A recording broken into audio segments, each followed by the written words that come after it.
Think how quickly our differences worldwide would vanish if we were facing an alien threat from outside this world. And yet, I ask you, is not an alien force already among us? They're all over the damn place. They're in our midst, and they are family.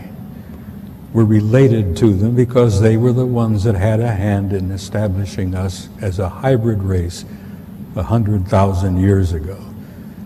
And that hybridization is still underway, it's still happening, even as we sit here and speak. It hasn't stopped. It's underway. They have different agendas. Some of them are nice folks and some of them are not.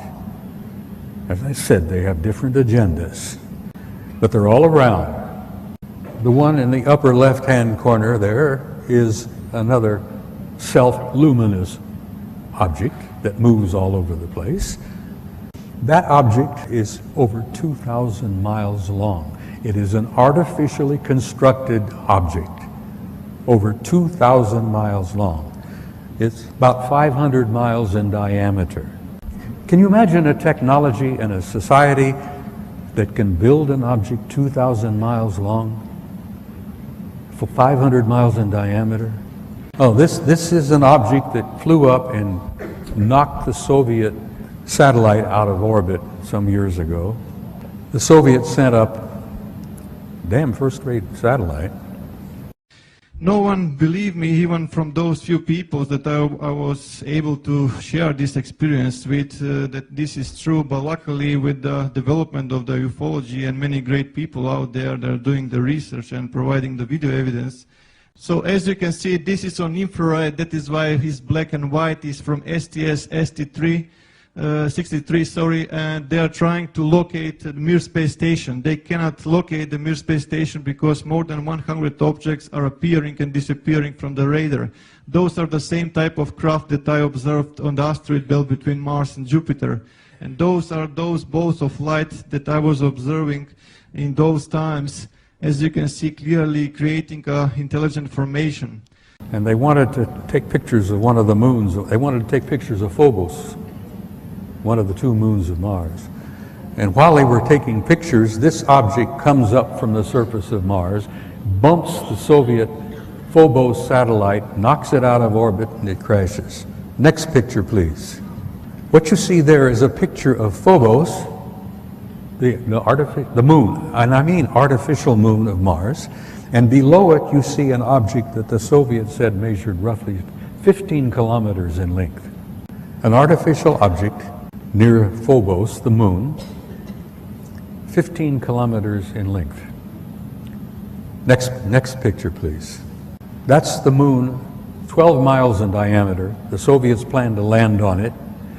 Well, someone else said, no, you're not going to do that. But that is a picture of Phobos, which they've all concluded is an artificial satellite. This photograph was taken by your own NASA Apollo 13 guys on their trip to the moon. It didn't work out too well. And many of you may have heard rumors about the story, but Apollo 13 had a small nuclear device aboard.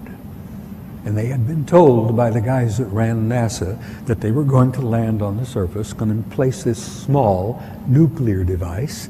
And then when they all left and came back aboard and came back, they were going to detonate it and study the reverberations of this nuclear device, study the seismology of the moon, because they've been convinced for some years that the moon is basically hollow. It appears to be somewhat of an artificial satellite. Well, they plan to detonate this nuclear device, and the others said, no, you're not going to do that. We'll get back to that picture again, please. All right. The object you see there in the middle, over 2,000 miles long. It's an artificial, I assume metallic object, probably crammed with guys. And that object followed our Apollo 13 all the way to the moon, around and back. Now, whether they were trying to make sure the Apollo 13 guys got home safely or what, whether they were the ones responsible for Apollo 13's little accident, which kept them from landing on the moon and placing that nuclear device, who knows? We may find out someday. But here you have an artificial object in orbit. Now, I've spent some time aboard aircraft carriers with my kid. We have carriers with 5,000 men in the crew, 1,000 feet long, 150 aircraft. You know, there's snack bars, dining rooms, accommodations, this and that. Can you imagine the accommodations on an object over 2,000 miles long? Next slide. It's the second photograph. Same objects, but a second photo in the sequence. That's the Big Mother, and I use that, no pun intended. There are other objects out there. There's a disc-shaped object, and then there's the other object. Then above it is the moon out there. But there's that one big object out there. I'm sure they got a crew of hundreds, maybe a couple of thousand. The ones I refer to as the others. I hate the term alien. I hate the term UFO. There are no UFOs. We've known what they are for years and years and years. Some of them are ours, some of them are theirs. There's no unidentified flying objects out there. They're all identified. I've tried to impress upon you the seriousness of it, the seriousness of the cover-up and the lies they've been telling you, the importance of why you need to know as much as you can know.